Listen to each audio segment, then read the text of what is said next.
Yeah, so if you look back from the 1980s and 1990s, kind of really before PSA screening was a big part of prostate cancer, about a fourth to a fifth of men presented with metastatic disease as their first complaint. They have back pain, they come in, they get diagnosed with metastatic disease, and at that point it's really not a curable disease.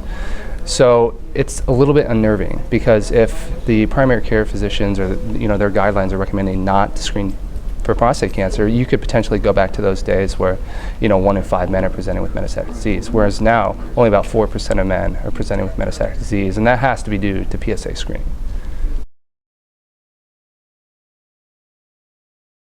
Well, I think the evolution in treatment starts at screening, and I think that it's reasonable to get a baseline PSA in men between the ages of 40 and 50 to kind of risk stratify patients to see who needs a PSA more frequently.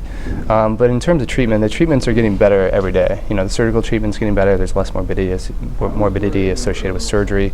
Before, prostatectomies, before we really knew the anatomy, a lot of men were impotent afterwards and incontinent. Now those rates are extremely low. In a man who has good erections going into surgery, they're likely to have, if they have a good nerve sparing operation, they're less likely to have impotence issues. So I think the surgical management is improving, and I think that if a man chooses radiation therapy, we have better ways to direct the radiation, so you have less toxicity. So I think it's just evolving, getting better. We have better treatment for metastatic disease now as well.